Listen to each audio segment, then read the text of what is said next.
Lawmakers in the United Kingdom have rejected a deal concerning how their country will separate from the European Union. And that's our first report today on CNN10. I'm Carl Azus. It's good to have you with us. There were 8 days of debate in Britain's House of Commons. 200 speeches were made, including one yesterday by Prime Minister Theresa May. She wanted Parliament to approve the Brexit agreement that her administration made with the European Union. And as Prime Minister, I would not stand at this dispatch box and recommend a course of action that I do not believe is in the best interests of our country and our future. But British lawmakers didn't approve the deal. They voted 432 to 202 against it. Some members of the Prime Minister's political party thought the agreement didn't benefit Britain enough, while many members of the opposing party don't want Brexit to happen at all. The process of separation is still scheduled to begin on March 29th, but without an agreement in place, it would be what's called a no-deal Brexit, a disorderly, uncertain separation that could hurt the British economy, at least temporarily. So what now? That's the big question, and uncertainty is a factor in several possible options for the United Kingdom. Every day that passes without this issue being resolved means more uncertainty, more bitterness and more rancour.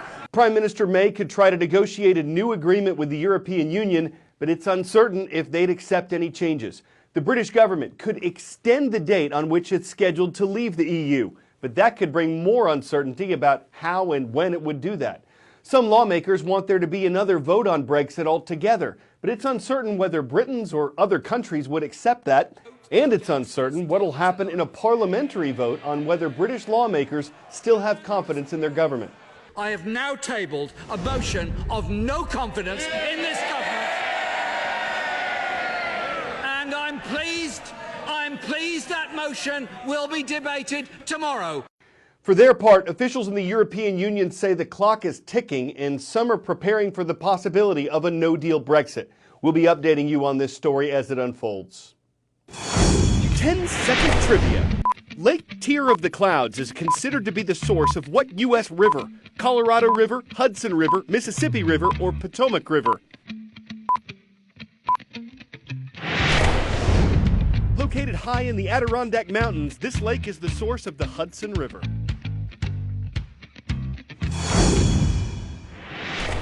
That river flows through New York State to the border between New York and New Jersey, and that's where what became known as the Miracle on the Hudson took place 10 years ago. On January 15, 2008, U.S. Airways Flight 1549 was headed from New York City to Charlotte, North Carolina. But shortly after takeoff, several geese were sucked into both of the plane's engines. People aboard said it sounded like a thud or a cannon going off, and the bird strikes caused both engines to shut down. Gliding down at about 1,000 feet per minute, the plane's captain made the decision to try to land in the Hudson River. One survivor said, quote, "God was certainly looking out for all of us because all 155 people aboard survived the crash landing and became part of the unforgettable picture of passengers standing on the wings of an airplane in the river." We've got some breaking news that's coming into us right now. Just 3.5 minutes after the birds hit and the engines failed, 155 passengers and crew landed in the Hudson River. Weren't you terrified? Did you hear him say brace for impact? I heard the brace for impact. My heart was beating so loudly in my chest and through my ears. I couldn't hear. There was just this ringing in my ears. Pam Siegel and Steve O'Brien were on board. We talked with them at Carolina's Aviation Museum, in the shadow of their U.S. Airways jet. So I was in 15C, which is about 4 down from the door, right there, on the aisle. Steve and Pam first met when they both ended up in the freezing Hudson River. I thought that we should just get away from the plane, that it could explode or sink. Surveillance camera caught them swimming in the river. 10 years later, Pam still carries a photo of them. It's a little tattered now, after years, but it's one where that's Steve and I in the water. To mark the 10-year anniversary, a group of passengers flew the same route from New York to Charlotte, all of them sitting in their original seats. When they landed, a water cannon salute, and their captain, Chesley Sully Sullenberger, surprised them at the gate. Captain Sullenberger reflected on that day. I've had 10 years to become even more grateful for what was accomplished that day. We were doing our jobs, but We did our jobs exceedingly well under very trying circumstances, perhaps better than could have been expected, so we have much to celebrate. When Flight 1549 landed in the river a decade ago, passenger Eric Stevenson told CNN it was a miracle. Today, his appreciation for life has only grown. One of the big lessons of the flight is just the beauty of relationships, friendships, people that are close to you, and not to get stressed on the little things in life, to try to make the most of the time that we have. And luckily, we've had 10 years gift following what happened on the Hudson. For many in this group, there is life before Flight 1549 and after. Did you feel any pressure, given what you had survived, to do something really important with your life? I did. I mean, I think there's this moment where why am I here? I mean, you kind of question this. Okay, I was spared. I should have died. It should have gone a very different way.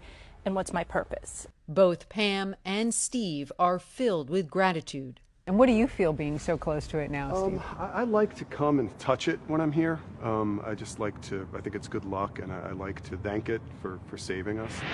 So what about keeping this from happening again? Neither birds nor planes are going to stop flying, and a wildlife expert says it'd be difficult, if not impossible, to prevent bird strikes altogether.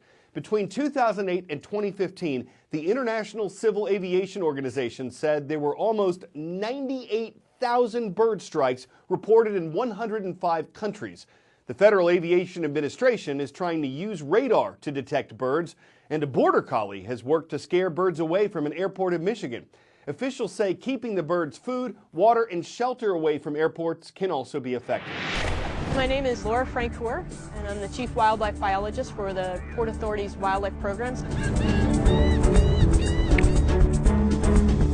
Birds are the major concern. I'd hit birds who lost thrust on both engines.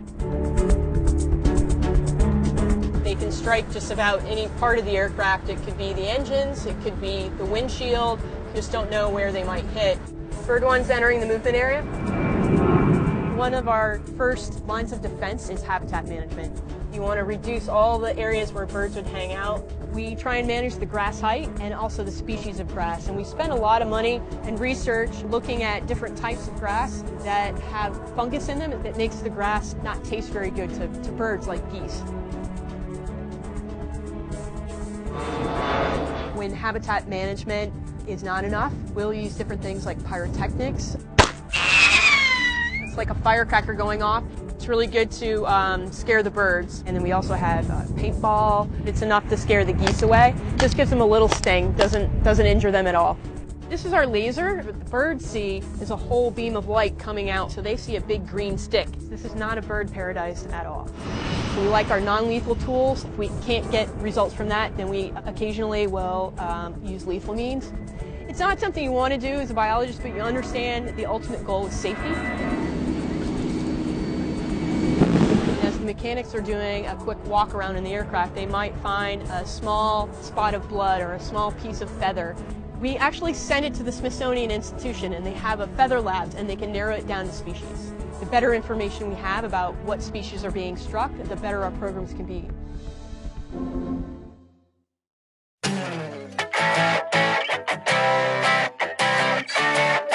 Things you'd expect to see at a boat show. A place to park? Check. Boats? Check. More boats? Check. Coyote in the bathroom? Now that'll make a splash. At Music City Center in Nashville, Tennessee, a wild animal ran past a security checkpoint and onto the exhibit floor of the Nashville Boat Show. Employees somehow trapped it in a bathroom, and then a police officer used catch poles to get the coyote into a police car and later release it in the woods, where its friends greeted it with a yip yip hooray. It's terrible. We don't know what the coyote wanted with a boat. Maybe it floated the idea of muzzling its way aboard in the hopes of hunting seafood. Maybe it just wanted to showboat. Whatever it was, it seemed pretty candid about the whole thing. They ought to name one of those vessels Coyote McBoatface. I'm Carl Azus for CNN10.